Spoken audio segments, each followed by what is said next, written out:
Bueno, bienvenidos a todos nuevamente a Club de Artistas. Nos pasamos al living, en donde el elenco de jóvenes, de Club de Jóvenes La Carra, del programa Club de Jóvenes y de Chicos, entrevista a personalidades destacadas del teatro. Hoy tenemos el honor, el gusto personal de recibir a Martín Urbaneja. Aplauso virtual, digo, que es lo que nos permite esta realidad.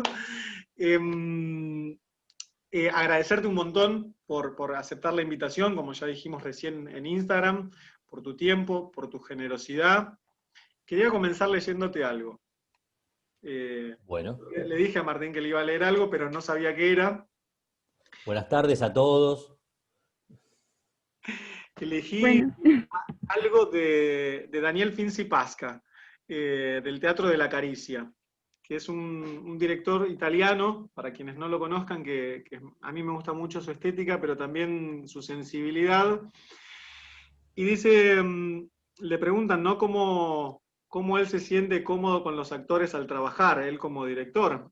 Y dice, en relación a la pregunta de que Finzi Pasca hace una división entre actores de amor y actores de libertad.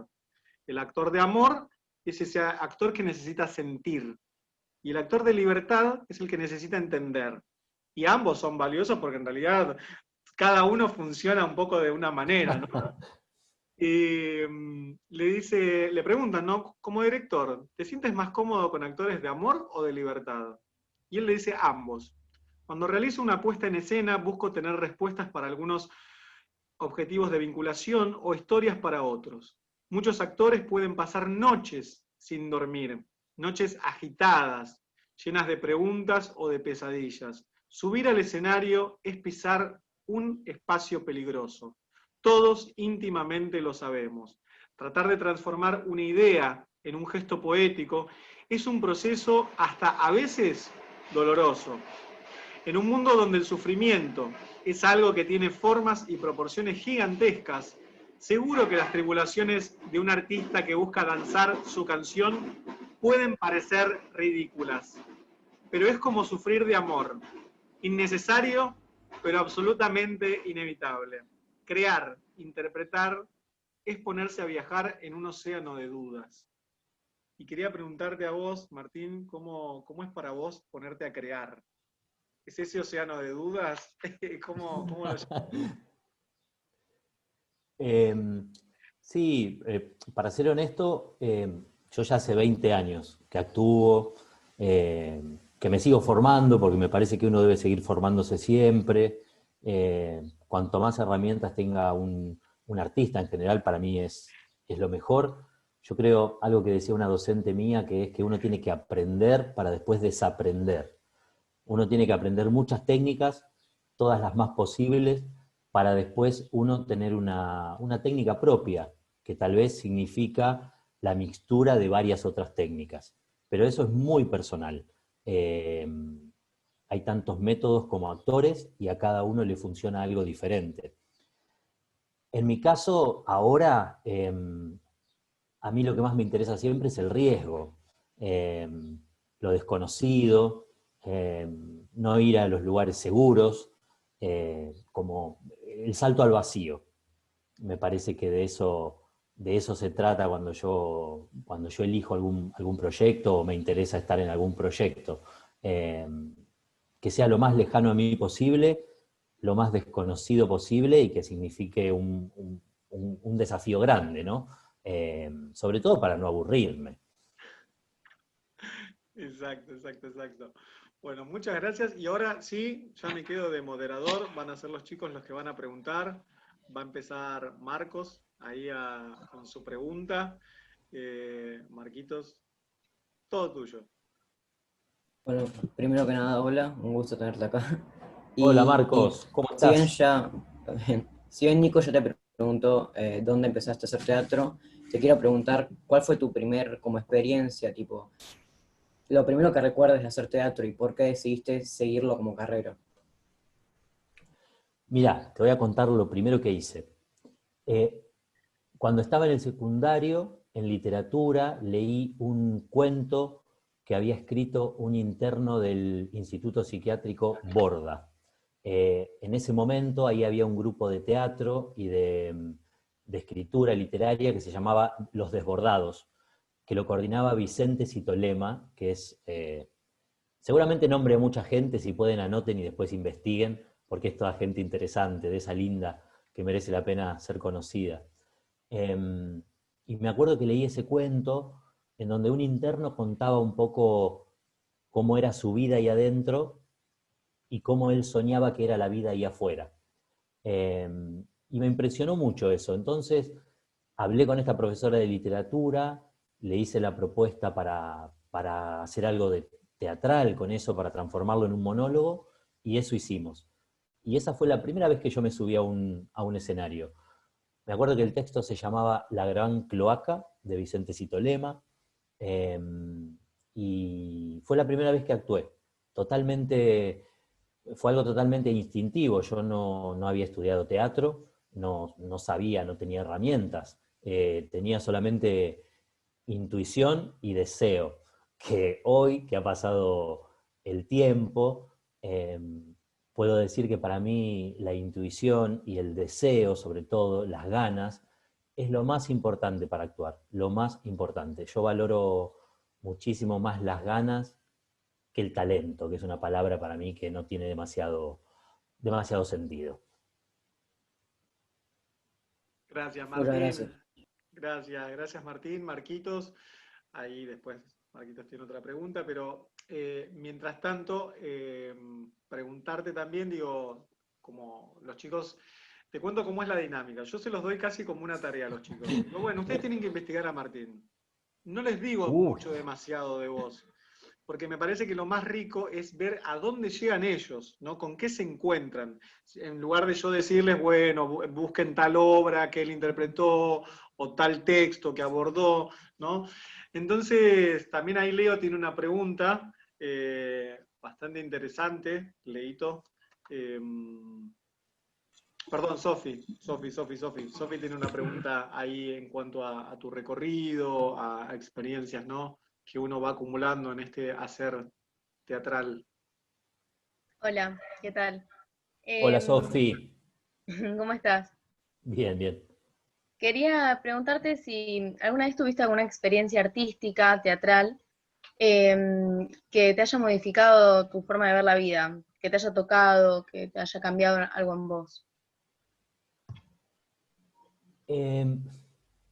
Yo generalmente, bueno, esto que leyó Nico al principio, ¿no? Yo soy de esos actores que a mí me interesa mucho sentir, ser atravesado por algo cuando actúo.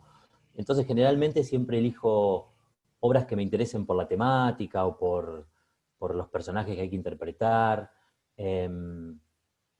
Muchísimas de las obras que hice me modificaron a mí o modificaron lo que yo pensaba de algunas cuestiones.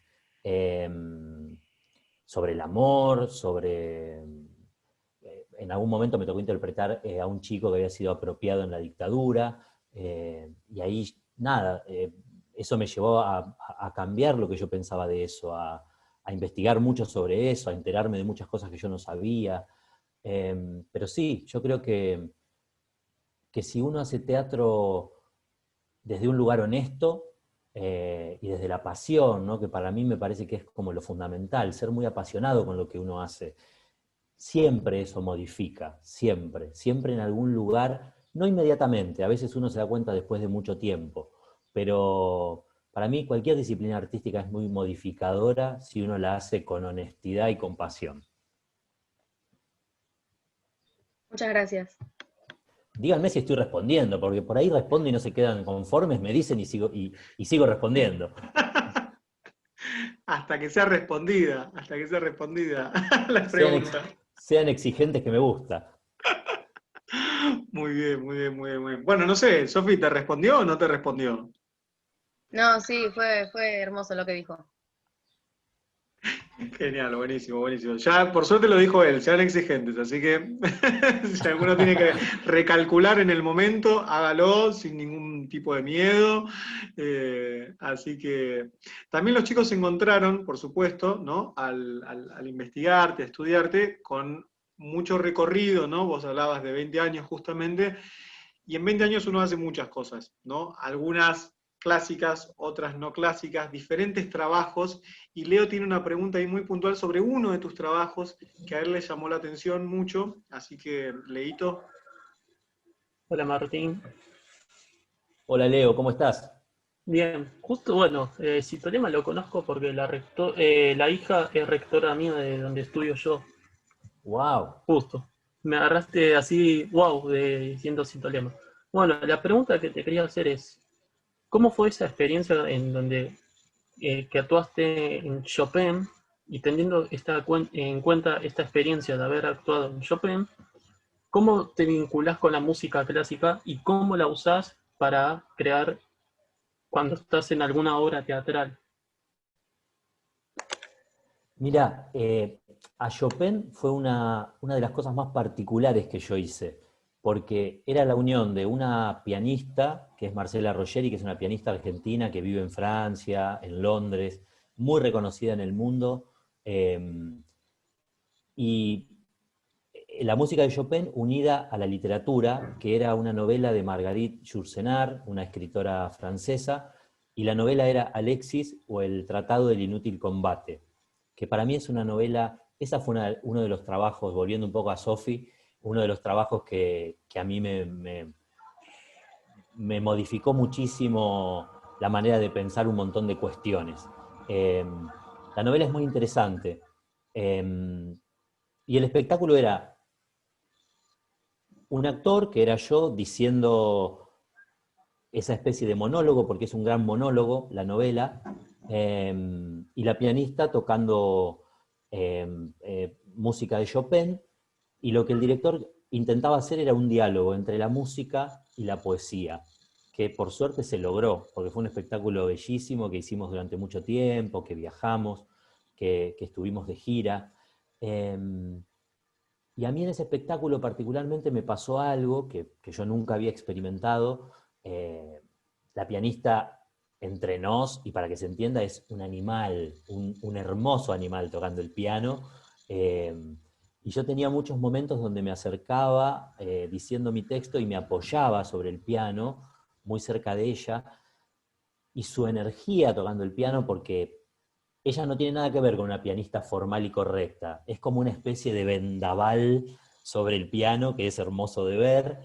Y al mismo tiempo yo por primera vez sentí lo que para mí era como el latido del corazón del piano, porque la vibración del piano cuando es tocado es increíble. Entonces, yo en ese espectáculo me dejé inundar mucho por la música, por supuesto, de Chopin.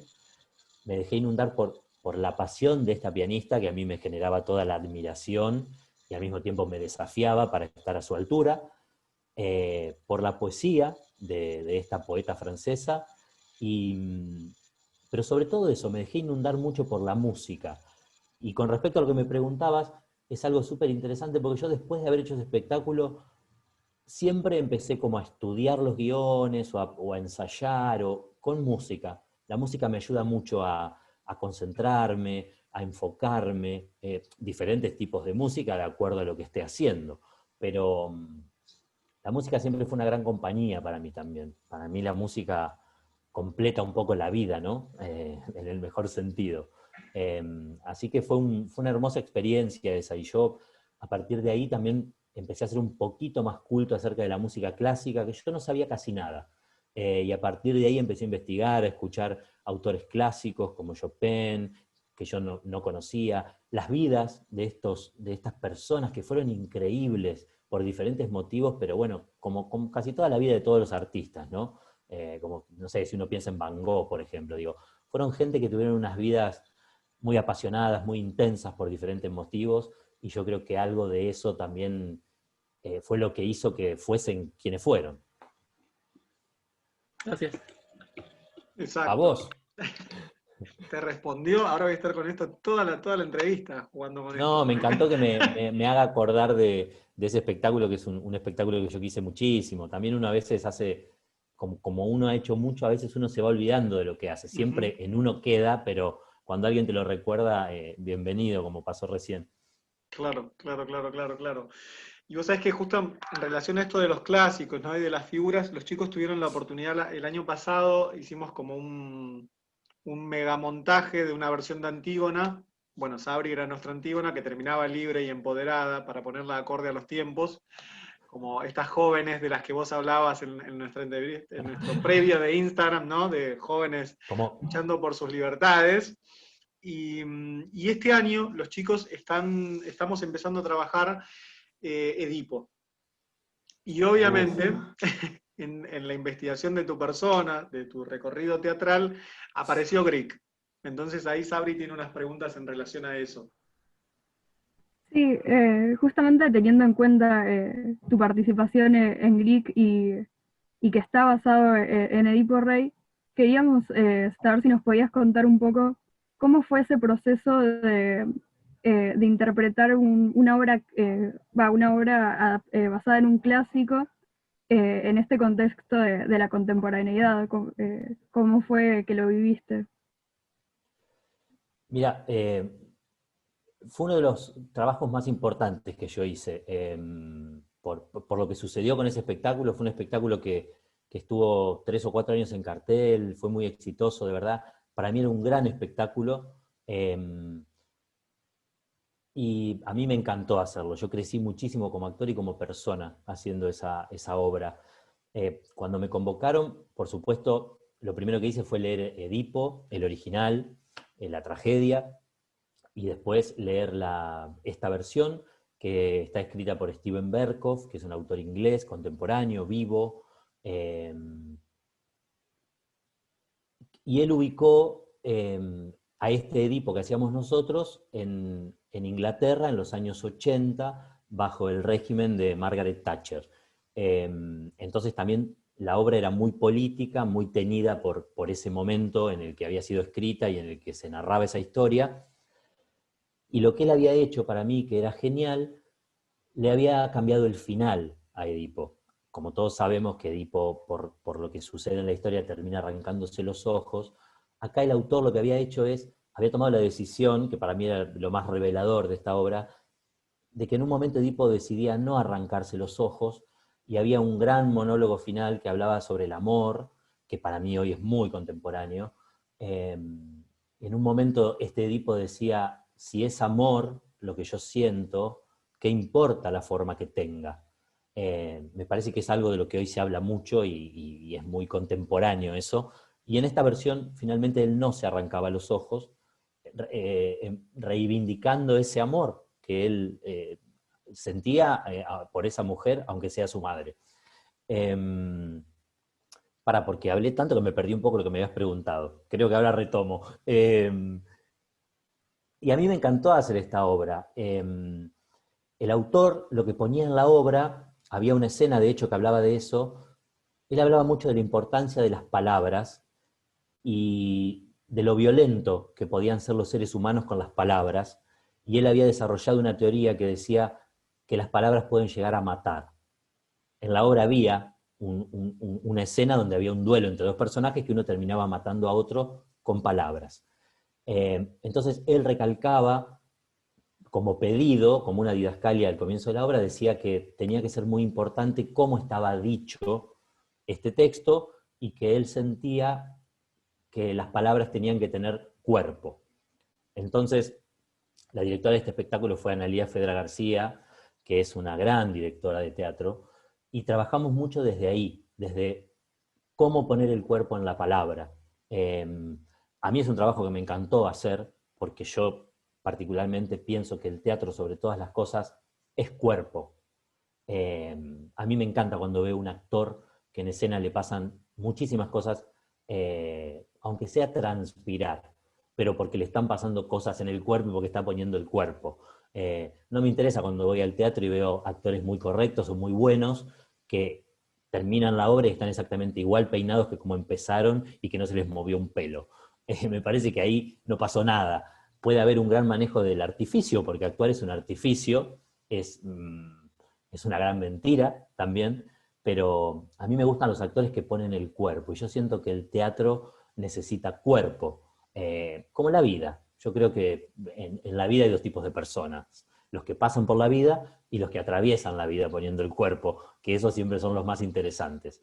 Y nosotros en GRIC trabajamos mucho eso, trabajamos sobre todas las cosas, cada ensayo, ensayamos muchísimo, ensayábamos 6 horas todos los días durante 3 meses, porque era un espectáculo muy difícil, y siempre la premisa fue ir a poner el cuerpo a los ensayos, y a descubrir cosas, e investigar a través del cuerpo.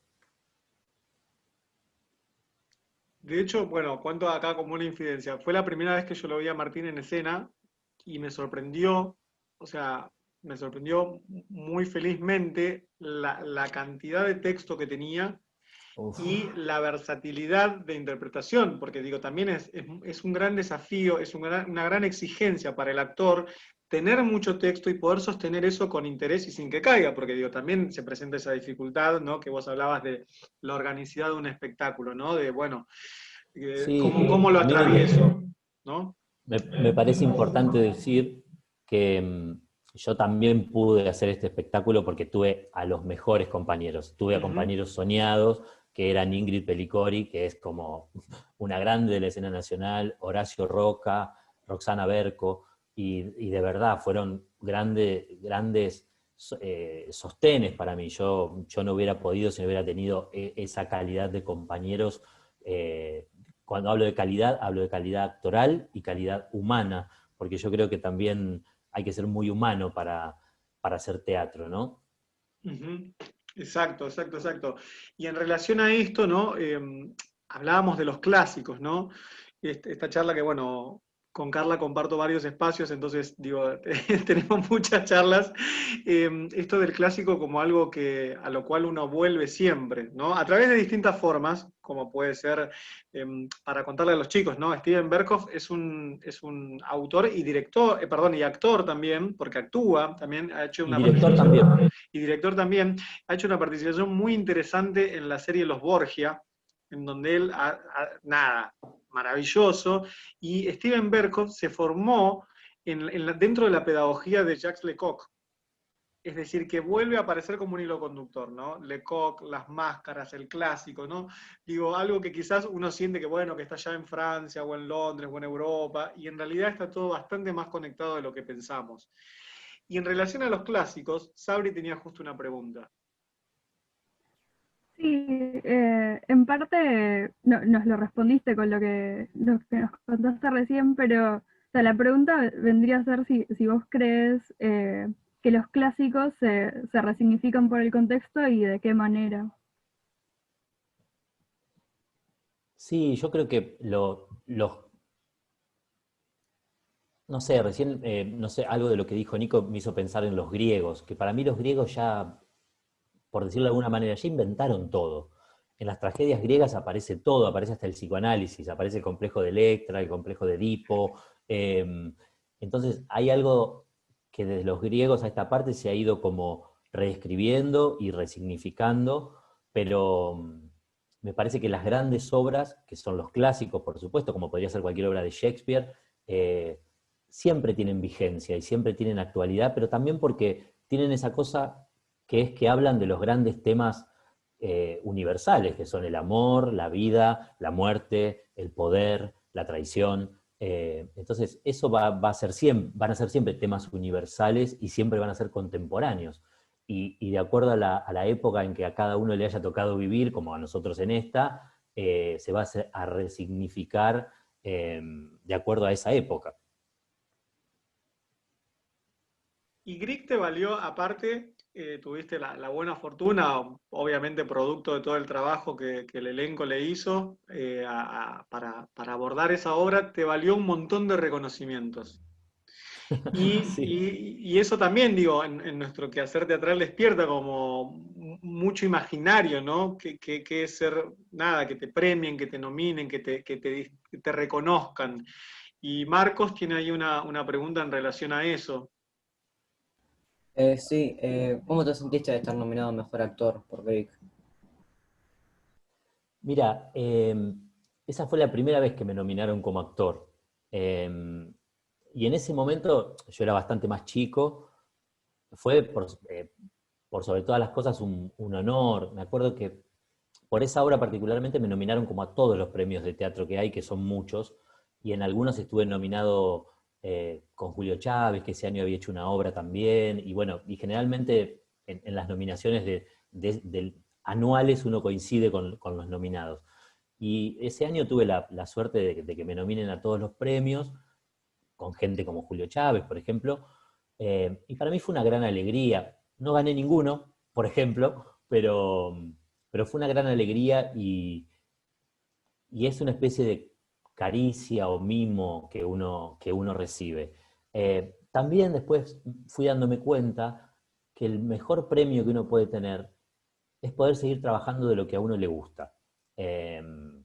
Después a mí me han seguido nominando para premios, digo, siempre, pero como que ya lo siento y lo entiendo desde otro lugar. De verdad, ahora creo que el mejor premio que uno puede tener como actor, en mi caso, es poder seguir siendo actor, poder seguir trabajando de esta profesión y poder, en mi caso, seguir viviendo de esto que tanto me gusta. Ese creo que es de verdad el mejor premio que uno puede tener. Ujú. Sí, perdón, estoy con el micrófono prendido. Yo lo apago a veces porque tengo como ruido ambiente para no molestar, no intervenir en ninguna respuesta. Sí, te iba a decir si necesitabas tomar agua o algo porque estás compartiéndonos un montón y agradecerte nuevamente por eso. Y en relación a tu carrera, también los chicos y chicas fueron encontrándose con que hay distintos lenguajes que has abordado, ¿no? Porque digo, si uno hablara en tercera persona, imaginando que vos no estás acá, podríamos decir, ¿no? Bueno, Martín Urbaneja es un animal escénico, pero de distintos lenguajes, ¿no? Que ha hecho muchas cosas. Entonces, ahí los chicos tienen una pregunta. Marcos, no sé si querés preguntarle respecto a los lenguajes en los que Martín se desempeñó, buceó. Sí, bueno, estuvimos investigando y hiciste muchas cosas. Y te quiero preguntar si tienes una preferencia sobre el lenguaje en el que en donde trabajar, ya sea cine, teatro, televisión. ¿Te sentís más cómodo en alguno específicamente? Sí, yo vengo del teatro, es lo que más he hecho y de verdad siento que es como mi casa. Sobre todo el teatro independiente, he trabajado también en el teatro oficial, en el Cervantes, en el San Martín, pero yo siento que el teatro independiente es mi casa, es donde más cómodo me siento, donde mejor me puedo expresar. Después tuve la suerte de hacer algunas cosas en cine, que es un mundo totalmente diferente, pero que me encanta también. Eh, el cine para cualquier actor es un gran entrenamiento porque es casi lo opuesto al teatro. El cine no tiene continuidad, se filma discontinuo, uno tiene que estar preparado para un montón de cosas, que es un micrófono en la cabeza, cables, un técnico tirado. De verdad, es como un mundo muy lindo de conocer y de transitar. Yo me acuerdo cuando era más chico, siempre recomiendo, no sé, una linda experiencia es hacer cortometrajes, que siempre los estudiantes de cine están buscando actores para hacer cortos. Filmar cortometrajes es una gran experiencia para entender el mundo del cine, porque es otro mundo, es otro lenguaje y también se aprende haciéndolo, claramente. Y por otro lado, también hice algunas cosas de televisión, que en mi caso, por ejemplo, es lo que menos me interesa. Así, la televisión tengo claro que es lo que más popularidad le da a uno, lo que hace que uno pueda llegar a ser más reconocido masivamente, pero es un medio bastante más ingrato para mí, donde no me interesa la forma en la que se trabaja siempre a contrarreloj, nunca hay tiempo para nada, da lo mismo si las cosas están bien hechas o no están bien hechas. Me parece muy noble, de todos modos, el trabajo en televisión, pero a mí es el que menos me interesa. A mí, como dije antes, me gusta muchísimo el teatro, que es como mi casa, y además el cine, por supuesto. Uh-huh.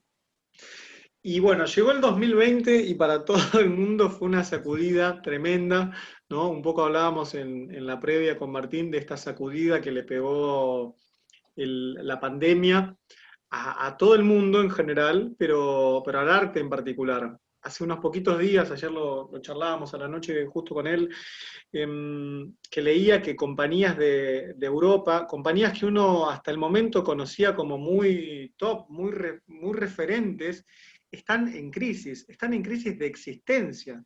No saben si van a poder subsistir.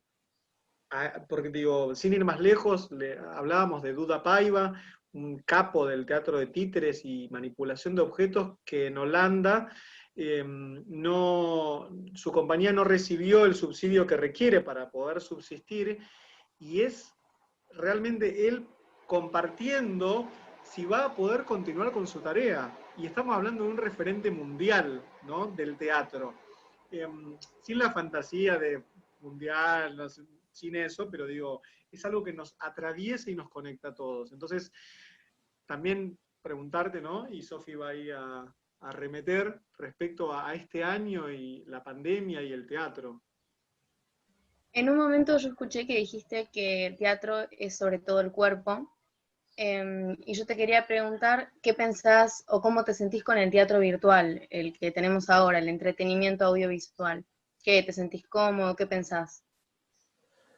Mira, me tocó, bueno, cuando empezó todo esto, sobre todo, el Teatro Cervantes, el Teatro San Martín, estuvieron pasando obras, y de hecho pasaron algunas obras en las que yo participé. Nada, obviamente ellos se comunican con los actores, les preguntan si están de acuerdo. Yo, lógicamente, estuve de acuerdo, como la mayoría de mis compañeros. Pero a mí me parece que para paliar este momento que estamos atravesando, me parece que no está mal, pero para mí el teatro es el teatro, y el teatro es por excelencia el hecho presencial vivo más, más imponente que pueda existir, porque el teatro es el aquí y ahora más absoluto, y para mí la comunión más sagrada, que es esa cosa del actor en el escenario y el público en la platea, ¿no? Como unidos por ese hilo invisible.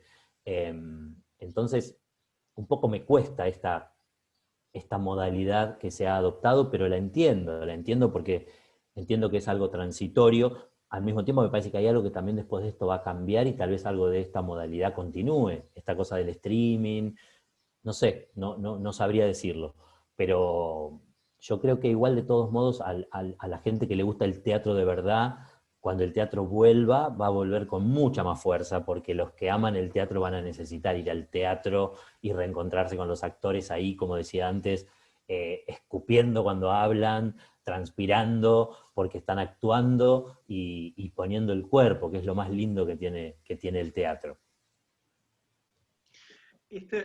Vos sabés que te escuchaba y me acordaba de otro pensador del teatro que está bueno que lo compartamos justo en estos ámbitos, que es Grotowski, ¿no? Ayer lo leía, justo era la otra alternativa de frase a leerte al comienzo, ¿no? Grotowski y su teatro pobre plantean la relación del espectador con el actor como un acto de amor, ¿no? En su escrito, en el teatro pobre, Grotowski dice que es el acto, la relación que tiene el actor con el espectador es lo más cercano al amor, porque hay una cuestión de entrega, de dar, de despojarse, que nada puede igualarlo, ¿no?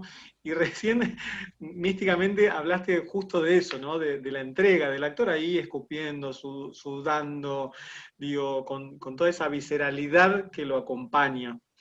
Y bueno, este encuentro es un encuentro de un referente, pero también de jóvenes, ¿no? Jóvenes que están en formación, que están dando algunos sus primeros pasos, otros sus medianos pasos, por decirlo de alguna manera. Digo, la tenemos, por ejemplo, a Sabri, que ya está estudiando cine, digo, que está ahí haciendo sus primeras experiencias. Pero Leo, quería preguntarte algo que te lo va a decir él. Leílo. Sí. Nosotros, bueno, los jóvenes de hoy, ¿cómo los definís en el ámbito teatral? ¿Cómo defino a los jóvenes? Sí, en el ámbito teatral. Los jóvenes de hoy, los jóvenes, nosotros hoy, del presente. A mí me pasa lo siguiente. Bueno, como dije antes, supongo que estaban todos presentes. Yo respeto mucho a la juventud, de verdad. De verdad, me parecen como que merecen todo el respeto, y me parece que también de parte nuestra, que somos un poco más adultos, merecen todo nuestro cuidado también, y nuestro acompañamiento. Me parece que a mí también en mi profesión, algo que me ha pasado y que me ha gustado siempre mucho es trabajar con actores grandes, compartirme con ellos, porque para mí en muchos casos han dejado de ser solo esa gente que uno admiraba o iba a ver desde abajo. Después, cuando uno comparte un escenario con ellos, uno aprende mucho. En mi caso, yo de muchos me he hecho amigos y lo agradezco a la vida y al teatro, porque me hace bien tenerlos cerca. Y a mí con los jóvenes, no sé, es difícil la pregunta porque cualquier respuesta no quiero generalizar lo que dije al comienzo. Hay jóvenes y jóvenes. A mí me encanta eh, cuando voy me preguntaste por los jóvenes en el teatro, como actores, ¿no?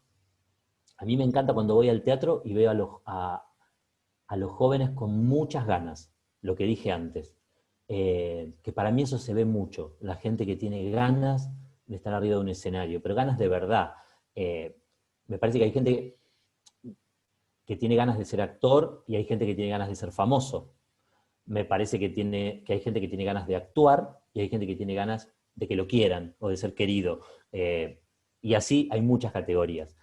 Pero yo respeto mucho, mucho a los jóvenes que tienen ganas. Para mí las ganas arriba de un escenario se ven. Como no respeto nada a los jóvenes que veo que son fanfarrones, digamos, no sé si se entiende la palabra, o es un viejazo, pero la gente, sí,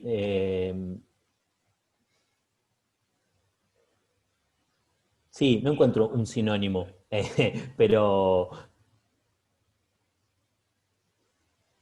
la gente que está arriba de un escenario y de verdad no está.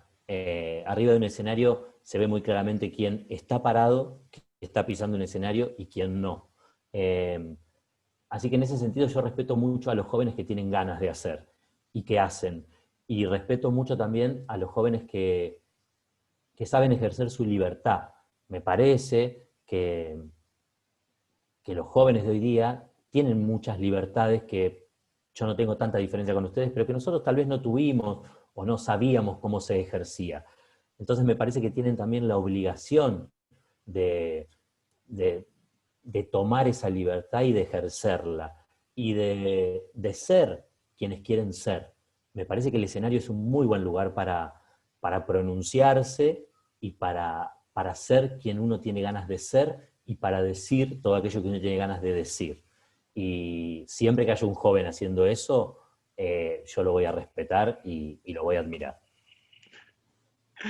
Gracias, Martín, gracias. Y ya estamos casi cerrando. Lo charlábamos un poco ayer y por eso lo traigo, se lo pregunté. Qué serio. Estuve muy Es- serio igual, ¿no? Digan la verdad. Después vamos a hacer un compilado con todas tus frases célebres y las vamos a poner en una placa. No, en serio. Me encanta la cara de Carla, que solo veo la cara porque ella no habló, pero la veo tan atenta que me encanta. Siempre la miro porque la veo muy atenta y me encanta. No, se lo pregunté justo ayer, algo que quería traer también, para justamente no generarle a él una incomodidad, y la verdad es que coincidimos un poco ahí en el pensamiento. Esta semana, y en relación, ¿por qué lo traigo? En relación a este espacio, ¿no? A lo que es un espacio que genera, pero no genera desde la palabra, porque no es cuestión de tomar un micrófono y decir que los jóvenes tienen derechos, sino hacer que los jóvenes ejecuten ese derecho a la educación, a la cultura, ¿no? Y lo pensaba en relación a lo que esta semana nos sacudió respecto a Facundo, ¿no? A la aparición de su cuerpo, ¿no? En relación en contracara a estos jóvenes que están pudiendo ejercer su derecho, pero también las dificultades con las que a veces se encuentran, ¿no? De prejuicios, de medios que todo el tiempo intentan instalar, ¿no? La visión de un joven totalmente estigmatizada y estigmatizante, ¿no? Entonces quería pedirte, Martín, casi para cerrar, si vos, con tus 20 años de teatro encima, querías dejarles un consejo o alguna recomendación a los chicos, ¿no? Teniendo en cuenta esto, ¿no? De sujetos de derecho a la cultura, a ser creadores, a que realmente ese derecho es suyo, ¿no? De ser artistas, de poder hacerlo, y que en todo caso uno, en el mejor de los casos, funciona como un habilitante, ¿no? Pero no es que nosotros le damos un derecho, sino que el derecho ya es per se suyo. Entonces, nada, si querés compartir alguna reflexión para ellos. Sí, a mí la palabra consejo me da un poco de escalofríos siempre. Pero me parece que uno también, no sé, de alguna manera yo estuve hablando toda esta tarde de lo mismo. A mí me parece que la juventud es sagrada, que es una época de la vida hermosa. Me parece que tienen la obligación, esto que decía antes, de pronunciarse, de verdad buscarse. Digo, uno debe encontrarse para saber qué quiere, para saber quién es, y después pronunciarse. Me parece que lo mejor que les puede pasar a todos es, para mí siempre una gran brújula es el deseo. El deseo nunca traiciona. Entonces, de verdad, entender qué es lo que uno desea e ir a por eso. Y me parece que eso siempre va a estar bien. Y otra cosa que me parece importante, que yo creo que los jóvenes reciben mensajes extraños con respecto a eso, es también que entiendan que no están solos y que siempre la mejor manera de hacer las cosas es, es tal vez con otro. El teatro, por ejemplo. El teatro es la actividad más colectiva que existe. Una persona sola no puede hacer nada. Así haya una persona arriba del escenario porque está haciendo un monólogo, seguramente hay alguien que está haciendo las luces, alguien que está haciendo el sonido, alguien que dirigió, alguien que vistió, alguien que fue a acomodar al público. Entonces, el teatro es una actividad meramente colectiva. Yo creo que si como sociedad pudiésemos funcionar al menos un poquito como funciona el teatro, en el sentido de organización y de entender que cada uno tiene un rol que cumplir y que haciendo bien eso enaltece, engrandece y hace que que una maquinaria funcione, la sociedad sería diferente. Pero es muy difícil, ya ahí tendríamos que hablar de otras cosas. Pero me parece que es importante esto, júntense con amigos, queridos, con conocidos, hagan. Para mí algo que es muy sano es hacer. No importa si estudiaron, si no estudiaron, hay que hacer. Y otra cosa importante, que me parece que a veces también siento que a los jóvenes todo el tiempo se les pide que hagan las cosas bien, hay que equivocarse. La única manera de aprender es equivocarse. Hagan mucho y equivóquense mucho. Es lo mejor que les puede pasar. Nadie puede hacer las cosas de entrada bien, porque no sabemos cómo son. Hay que hacer mucho y hay que equivocarse mucho. Y bienvenida la equivocación, bienvenido el error. Desde ahí se crece, desde ahí se aprende, desde ahí también uno duele, pero sana y sigue, como todo en la vida. Gracias, Martín. Bueno, este aplauso es para vos. Digo, Pará, yo voy a decir una cosa. sí, Si me dan 2 minutos, quiero leer una cosita que encontré para ellos. por favor, gracias por ese regalo extra. Digo, también, bueno, agradecerle ahí a Ricardo Benítez, que se sumó, es el coordinador general de nuestro programa. Y bueno, de paso, mientras terminás ahí no sé si ya lo tenés, pero de paso de buscar, ya hacerte la invitación, digo, de que cuando estrenemos Edipo, Mi familia es un trauma, en donde estamos justamente ahí buceando sobre códigos y lenguajes, pero ya tiene una fecha ahí norte, que es el 31 de octubre, hacia lo cual nos estamos encaminando, te vamos a invitar. Así Es que muy pronto. es muy pronto. No me lo digas 2 veces porque empiezo a bucear yo en las dudas. No, me encantaría, por supuesto, Estar ahí estar con el timón. si las condiciones fuesen otras, me encantaría ir a los ensayos y dar una mano con lo que se pueda, pero bueno, está todo muy complicado en este momento. Pero Así sí, es. ahí estaré, por supuesto. Gracias, Martín. Bueno, todo tuyo. Bueno, les quiero leer algo que se llama resistir, que para mí es una palabra preciosa que todos debemos adoptar, y es de una poeta del conurbano bonaerense que se llama Natalia Carrizo. Búsquenla, es una poeta, feminista, militante, muy interesante. Y dice así: resista, exista, Encuentre entre sus afectos la ciudad habitable. Organice la solidaridad. Cuide a los suyos. Teja redes. Comparta el plato de comida cuando falte. Abrace y contenga. Déjese abrazar y pídalo cuando haga falta. Nos quieren quebrado. Nos quieren asumiendo el imposible. Nos quieren muertos por dentro y esclavos. Grite cuando haga falta. Mascullar hace mal al alma y a los dientes. Renuncie a la resignación. Anuncie la exasperación. Contagie. No practique la empatía con los hijos de puta. Puede convertirse en uno de ellos. A la estética, ética. Esquive la anestesia. Diviértase, pero no se entretenga. No se acostumbren, no se acostumbren, no se acostumbren. Exista en la identidad. Resista la autoridad. Encuentre entre sus afectos la ciudad habitable. Gracias, gracias, gracias, Gracias. gracias. Grosso. Hermoso, hermoso. Gracias, gracias. Muchas gracias, Martín. Un gustazo, chicos. Lo leí más o menos porque lo leí del teléfono y estaba muy chiquito. Pero búsquenlo que merece la pena, es precioso. Así es, Gracias. así es, así es. Bueno, gracias por este encuentro que, a pesar de la virtualidad, yo por lo menos lo viví con una intimidad y una calidez, como si estuviéramos realmente compartiendo ese encuentro en ese living que estamos trasladando acá, generando caminos, cruces nuevos. Agradecerle también a los chicos por su búsqueda, ¿no? Por sus ganas, por su resistir, ¿no? Su resistir frente a lo que no hay. Digo, estamos todos aprendiendo, como decimos, maestros y alumnos, estamos todos en el mismo punto, aprendiendo a este momento nuevo que es la pandemia. Martín, agradecerte de todo corazón. Gusto, ya sabés que es un gusto contar con vos. Y bueno, que nos veremos el próximo sábado, seguramente en una nueva entrevista, que ya les voy a estar diciendo todavía, quiero ahí ultimar algún detalle, pero es alguien del mundo del teatro de objetos y títeres, así que bueno, nada, nos vemos el sábado que viene. Muchísimas, muchísimas gracias, Carla, Richard, Cristian, Paula, gracias por acompañar a todos, felicitaciones. Un gustazo, chicos, de verdad. Muchas gracias. Gracias.